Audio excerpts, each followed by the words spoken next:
8 octobre 1931. La divine volonté, dépositaire de tous les actes de tous les saints. Comment Dieu et la créature se donnent la main, ce que sont les actes perdus du dessein de notre Créateur. Mon pauvre esprit tourne autour du soleil du fiat suprême, et je le trouve entouré par toutes les œuvres, les sacrifices, les souffrances et les héroïsmes accomplis par les anciens et les nouveaux saints, ceux de la Reine du Ciel et aussi ceux qui ont été accomplis pour l'amour de notre bienheureux Jésus. Le divin vouloir conserve tout, premier acte de tous les actes bons des créatures. Il les garde jalousement en dépôt et s'en sert pour sa gloire et celle de ceux qui les ont accomplis. Et moi, voyant que tout était de la volonté de Dieu, comme elle est aussi mienne, tout était mien, et tournant en chaque acte, je les offrais comme miens pour mieux glorifier le vouloir éternel et demander que son règne vienne sur la terre. Je faisais cela lorsque mon aimable Jésus me surprit et me dit « Ma fille, écoute l'admirable secret de mon vouloir. Si la créature veut trouver tout ce qui a été fait de beauté, de bien, de sainteté, dans toute l'histoire du monde par moi, par la céleste maman et par tous les saints, elle doit entrer dans la divine volonté. C'est en elle qu'on retrouve tous les actes. En reconnaissant chaque acte, tu l'as rappelé, tu l'as offert, et ainsi les saints qui ont accompli cet acte, ce sacrifice, se sont sentis appelés par l'âme et ont vu leur acte palpiter à nouveau sur la terre. La gloire, pour leur Créateur et pour eux-mêmes, en est redoublée. Et toi qui as offert cet acte, tu es recouverte par la rosée céleste du bien de ce saint acte. Et selon la noblesse et la hauteur du dessein avec lequel il a été offert, plus intense et plus grand sont la gloire et le bien qu'il produit. Combien de richesses possède ma volonté. En elle sont tous mes actes, ceux de la reine souveraine, qui tous attendent d'être appelés et offerts par la créature afin d'en redoubler les bienfaits pour les créatures et nous rendre une double gloire. Ces actes veulent être rappelés pour palpiter d'une vie nouvelle au sein des créatures. Mais, faute d'attention, il en est qui meurent, d'autres sont faibles et survivent avec difficulté. Certains sont glacés par le froid ou n'ont rien pour satisfaire leur faim. Notre bien, nos actes et nos sacrifices ne sortent pas s'ils ne sont pas appelés, parce qu'en se souvenant d'eux et en les offrant, les créatures se disposent à les reconnaître et à recevoir le bien que nos actes contiennent. Il n'y a pas alors de plus grand honneur que tu puisses rendre au ciel tout entier que d'offrir les actes qu'ils ont accomplis sur la terre pour le noble dessein, très haut et très sublime, de faire venir sur terre le règne de la divine volonté. Après quoi, je continuai à penser au divin vouloir, et mon bien-aimé Jésus ajouta « Ma fille, chaque acte, prière, pensée, affection, parole, afin d'être accepté, parfait, ordonné et complet, doit s'élever jusqu'au but voulu par Dieu lui-même. Parce que lorsque la créature s'élève dans son acte jusqu'à l'objectif voulu par l'être suprême, elle embrasse le commencement et place dans son acte le dessein pour lequel Dieu l'a créé. Et Dieu et la créature se donnent alors la main pour vouloir et faire la même chose. En faisant cela, l'ordre divin, l'acte divin est la raison pour laquelle Dieu veut qu'elle accomplisse son acte, entre dans l'acte de la créature. Ce dessein divin étant entré dans l'acte, il devient complet, saint, parfait et ordonné, et l'auteur de cet acte le devient également. Par contre, si la créature ne s'élève pas jusqu'au but voulu par Dieu dans son acte, elle descend jusqu'au commencement de sa création et ne sentira pas la vie de l'acte divin en elle. Elle accomplira peut-être de nombreux actes, mais incomplets, défectueux, désordonnés. Ce seront des actes ayant perdu l'objectif voulu par le Créateur.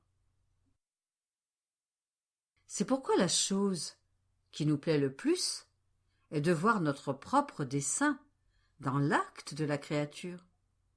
On peut dire alors qu'elle continue notre vie sur la terre, et notre volonté agissante dans ses actes, ses paroles et en toutes choses.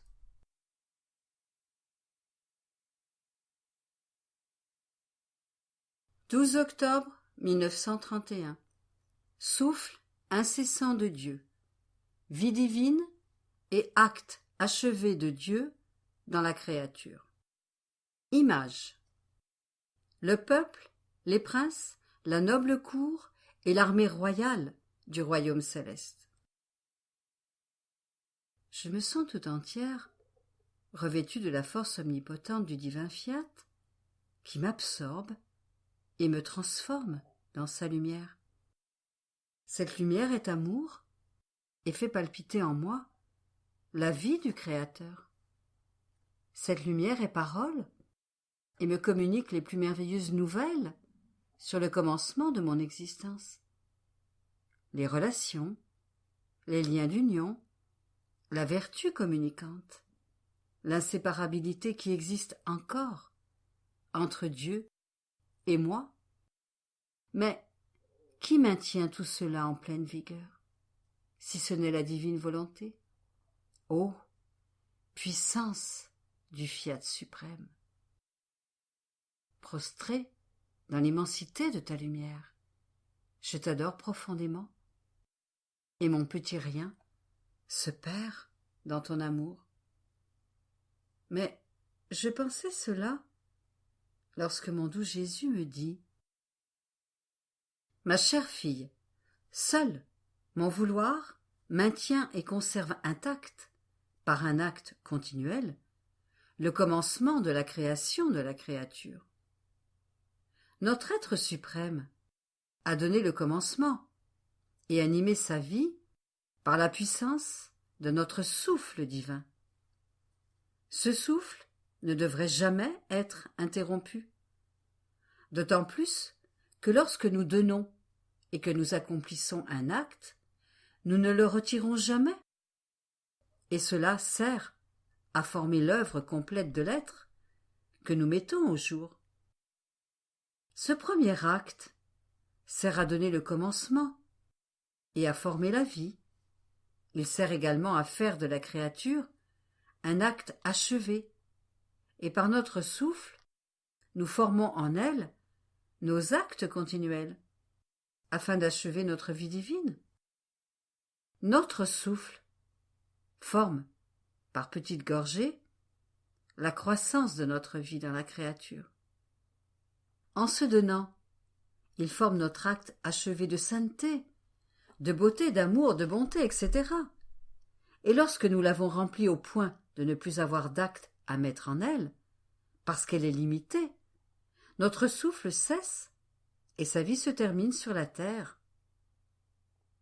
Et afin d'immortaliser notre souffle dans le ciel, nous transportons notre vie achevée en elle, notre acte terminé, dans notre céleste séjour, comme un triomphe de notre création.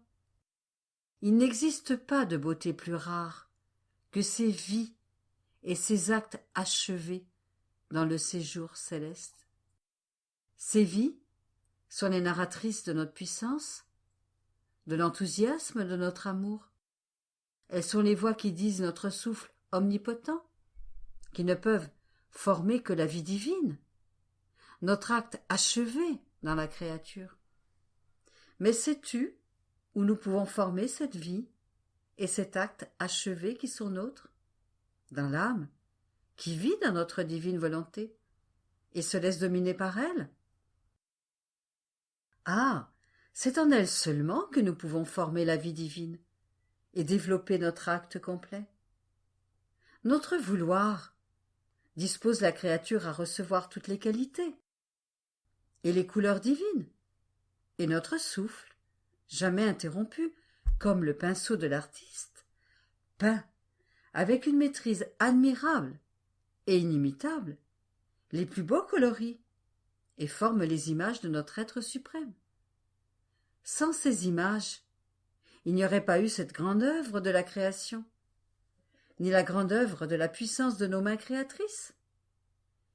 Créer le soleil, le ciel et les étoiles, et tout l'univers, aurait été un magnifique néant pour notre puissance.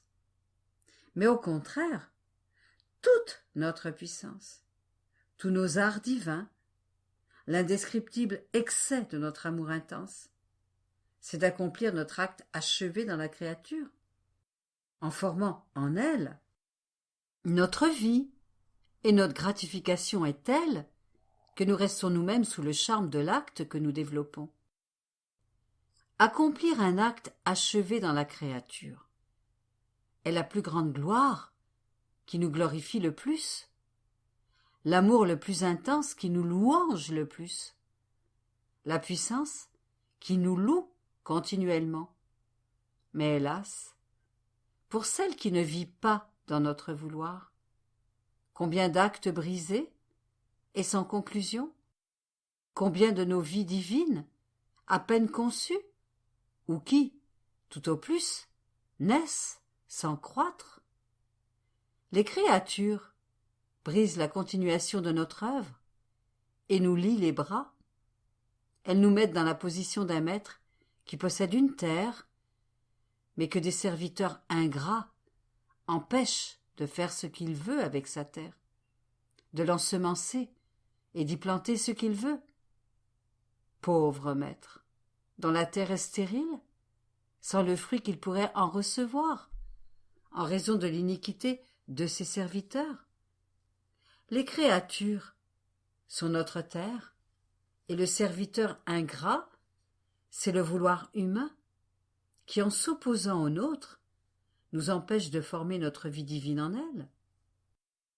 Or, tu dois savoir que dans le ciel, personne n'entre sans posséder notre vie divine, ou au moins notre vie conçue ou née, et telle sera la gloire, la béatitude des bienheureux en fonction de la croissance de notre vie formée en eux.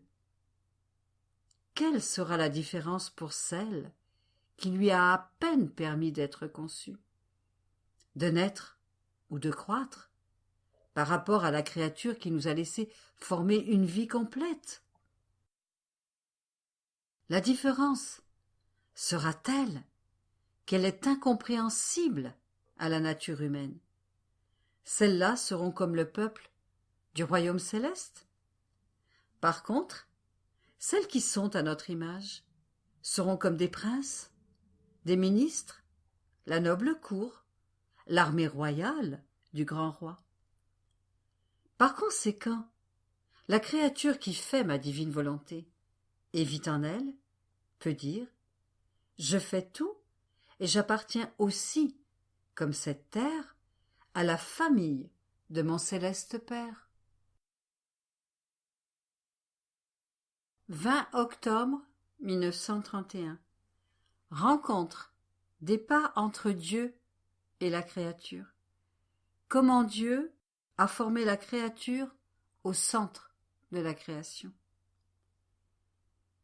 Ma petite existence tourne toujours dans le divin vouloir. Je sens qu'il me tire toujours plus vers lui, et chaque parole, lumière ou connaissance de sa part est une vie nouvelle qu'il infuse en moi, une joie inhabituelle que je ressens et un bonheur sans fin plus grand que ce qu'il m'est impossible de contenir, parce que je suis trop petite. Je me sens comme si mon cœur pouvait éclater de joie et de bonheur divin. Ô divine volonté, fais-toi connaître, posséder et aimer, afin que tous puissent être heureux, mais d'un bonheur céleste et non terrestre. Mais je pensais cela lorsque mon doux Jésus me fit sa petite visite et me dit: « Ma fille, chaque acte que tu accomplis dans ma divine volonté est un pas que tu fais vers Dieu, et Dieu fait alors un pas vers toi. Le pas de la créature est l'appel qui invite le pas divin à aller à sa rencontre. Et comme nous ne nous laissons jamais dépasser ou vaincre par ses actes, si elle fait un pas, nous en faisons 5, 10, parce que notre amour étant plus grand que le sien, il précipite et multiplie les pas pour hâter la rencontre et plonger les deux l'un dans l'autre. C'est souvent nous qui faisons le premier pas pour inviter la créature à venir vers nous. Nous voulons notre créature. Nous voulons lui donner quelque chose de nous. Nous voulons qu'elle nous ressemble. Nous voulons la rendre heureuse, et par conséquent, nous faisons tout pour l'appeler. Et celle qui est dans notre volonté, oh, comme elle entend le doux bruit de nos pas, et se hâte de venir vers nous, afin de recevoir les fruits de nos pas. Veux-tu savoir quels sont ces fruits? Notre parole créatrice. Car aussitôt se produit la rencontre. La créature se jette au centre de notre être suprême, et nous la recevons avec tant d'amour que, incapables de le contenir, nous l'unissons à nous, et par notre parole, nous déversons sur elle nos connaissances, en faisant d'elle une partie de notre être divin. Si bien que chacune de nos paroles est un épanchement, et que les degrés de connaissance que la créature acquiert par notre parole sont autant de degrés de participation qu'elle reçoit de son Créateur. Chaque acte que tu accomplis dans ma divine volonté devient ainsi un chemin pour ce pas, afin de te former tout entière de divine volonté. Et ma parole se servira de toi, avec la formation, la lumière et la participation à notre divinité. Après quoi, mon abandon dans le divin fiat a continué, et mon doux Jésus ajouta: « Petite fille de ma volonté, tu dois savoir que l'unique dessein de la création était notre amour, qui, en se manifestant en dehors de nous, a formé son centre ou développé son dessein. Ce centre était la créature en qui nous devrions faire palpiter notre vie et lui faire sentir notre amour. Et toute la création devrait être la circonférence de ce centre, un peu comme les rayons du soleil, qui devraient entourer, embellir et soutenir ce centre, qui, en se fixant en nous, devrait nous donner le champ ou manifester un amour nouveau pour rendre ce centre plus beau, plus riche, plus majestueux, et sur lequel notre amour pourrait se pencher pour accomplir une œuvre digne de nos mains créatrices. Toutes les créatures devraient former, unies entre elles, le centre de notre amour manifesté. Mais beaucoup se sont éloignés du centre, et notre amour est resté suspendu, sans avoir sur quoi se fixer, pour accomplir son dessein premier, la raison même de sa sortie. Mais l'ordre de notre sagesse, la vie active de notre amour manifesté, ne pouvait tolérer l'échec de notre dessein. Tout au long des siècles, il y a toujours eu une âme que Dieu a formée, comme centre de toute la création. Et c'est en elle que notre amour s'appuyait, et que notre vie battait et atteignait le dessein de toute la création. C'est au moyen de tous ces centres que la création est maintenue et que le monde existe encore. Sinon, il n'aurait plus de raison d'exister, car il lui manquerait la vie et la cause de toute chose. Il n'y a donc pas eu, et il n'y aura jamais de siècle où nous ne choisirons pas des âmes chères, plus ou moins importantes, qui formeront le centre de la création, et en qui nous aurons notre vie, qui palpite, et notre amour à l'œuvre. Et selon les époques, les temps, les besoins et les circonstances, elles ont été offertes pour le bien et la défense de tous, et elles seules ont soutenu mes droits sacro-saints, et m'ont offert le champ où maintenir l'ordre de mon infinie sagesse. Or, tu dois savoir que ces âmes ont été choisies par notre être divin, en chaque siècle, comme centre de la création, selon le bien que nous voulions faire et faire connaître, et aussi selon les besoins des centres éparpillés, d'où la diversité de leurs actions, de leurs paroles et du bien qu'elles ont fait. Mais toute la substance de ces âmes était ma vie palpitante et mon amour manifesté à l'œuvre en elles. Et nous t'avons choisi en ce siècle comme centre de toute la création, afin de faire connaître le grand bien avec plus de clarté et ce que signifie faire notre volonté pour que chacun puisse la désirer et appeler son règne, afin que les centres dispersés puissent se réunir en ce centre unique et n'en former qu'un seul.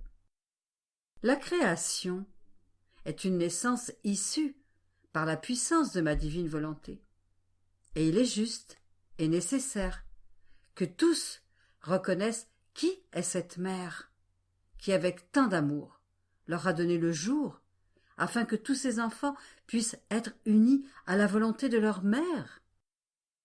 Ayant une seule volonté, il sera facile de former un centre unique où cette céleste mère fera palpiter notre vie divine et notre amour à l'œuvre, d'autant plus que le vice prédominant de ce siècle, l'idole d'un grand nombre, est le vouloir humain, même dans le bien qu'ils font. Et c'est pourquoi l'on voit que de l'intérieur de ce bien sortent bien des fautes et des péchés. Cela montre que la source qui les animait n'était pas pure, mais vicieuse, parce que le vrai bien, c'est produire de bons fruits. Et c'est à cela que l'on sait si le bien que l'on fait est vrai ou faux. Il y a donc une extrême nécessité de faire connaître ma divine volonté, lien d'union, puissante arme de paix, bienfaisante restauratrice de la société humaine. 26 octobre 1931. Les actes bons, accomplis dans la divine volonté, se changent en lumière. Admirables effets de l'abandon dans les bras de Jésus. La créature, qui se laisse dominer par la divine volonté, devient le peuple de son royaume. Je suis toujours dans les bras de la divine volonté, qui forme son jour de lumière dans ma petite âme. Et bien qu'un nuage apparaisse dans ce jour, la puissance de sa lumière se fixe sur lui, et le nuage, se voyant observé, s'enfuit, se dissipe et semble dire « On voit qu'il n'y a pas de place pour moi dans ce jour que forme la divine volonté dans la créature. » Et il semble qu'elle lui répond « Là où je suis, il n'y a pas de place pour personne, parce que je veux un acte unique de ma volonté avec la créature, ce qui n'admet aucune chose qui ne m'appartienne pas. » Ô divine volonté, combien tu es admirable, puissante et aimable, et combien grande ta jalousie là où tu règnes. Oh, mets toujours en fuite mes misères, mes faiblesses et les nuages de ma volonté, afin que mon jour puisse être toujours éternel, et le ciel de ma petite âme toujours serein.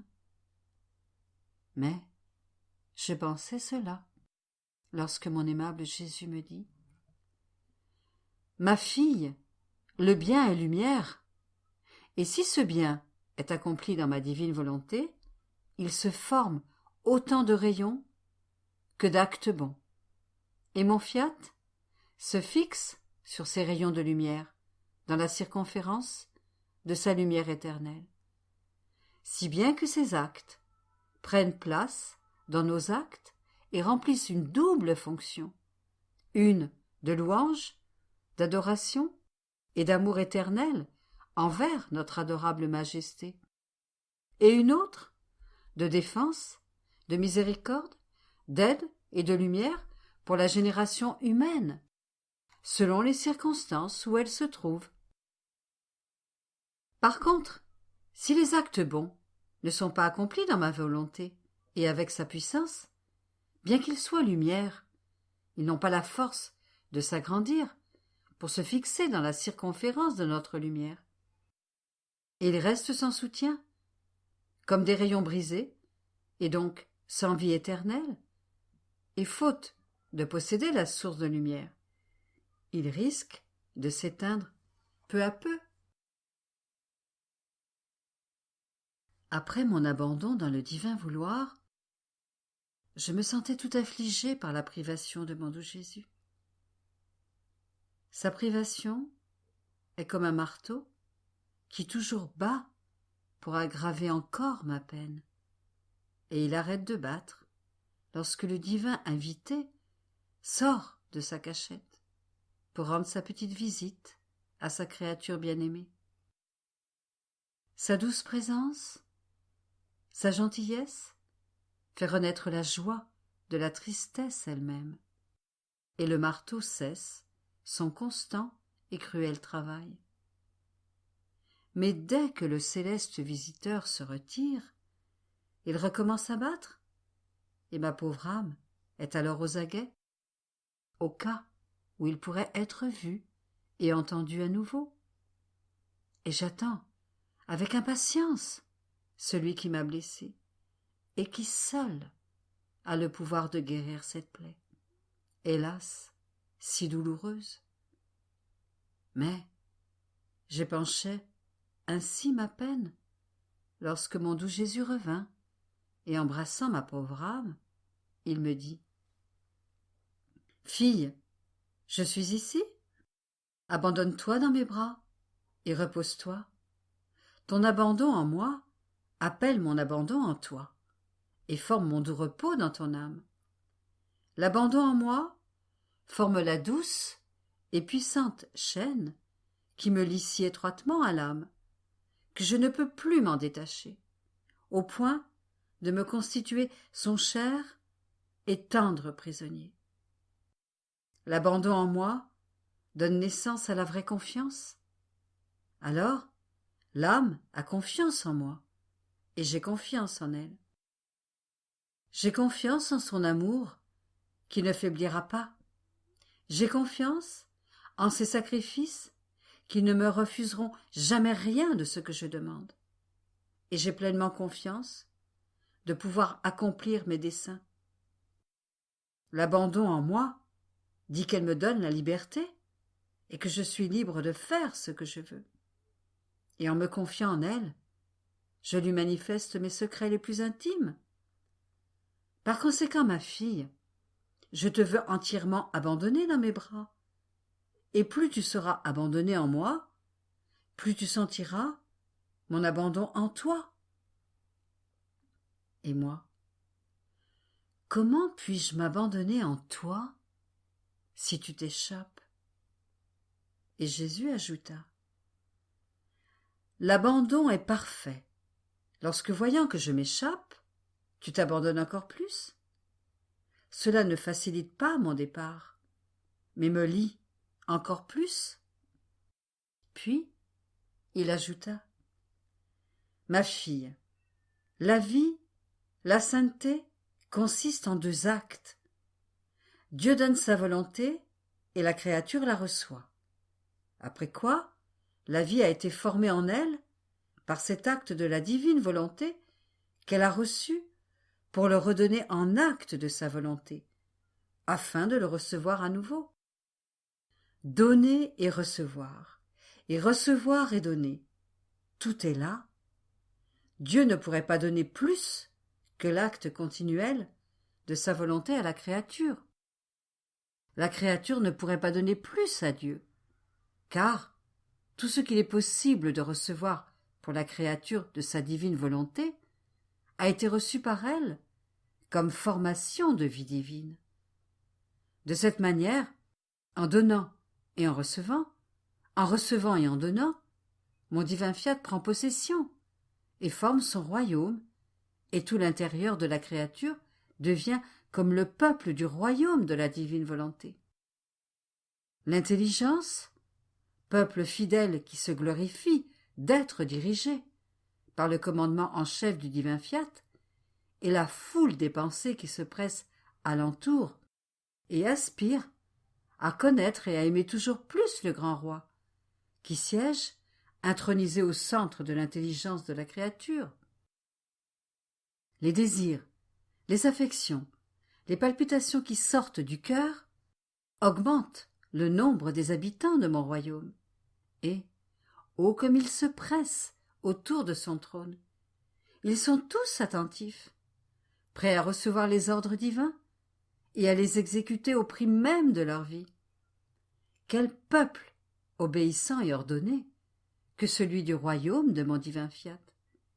Il n'y a pas de dispute, pas de dissension, uniquement cette foule de gens à l'intérieur de cette heureuse créature, qui ne veut qu'une seule et même chose. Et, telle une armée bien entraînée, il se place dans la forteresse du royaume de mon divin vouloir. Ainsi, lorsque l'intérieur de la créature devient tout entier mon peuple, il sort de l'intérieur et augmente le peuple des paroles, le peuple des œuvres, le peuple des pas. Et l'on peut dire que chaque acte que forme ce peuple céleste contient la parole, l'ordre écrit en lettres d'or, volonté de Dieu. Et lorsque cette foule de gens se met en marche pour exécuter chacun sa fonction, ils sortent le drapeau avec la devise Fiat, suivi par les mots écrits en vivante lumière: Nous appartenons au grand roi du Fiat suprême. Tu vois par conséquent que chaque créature qui se laisse dominer par mon vouloir forme un peuple pour le royaume de Dieu.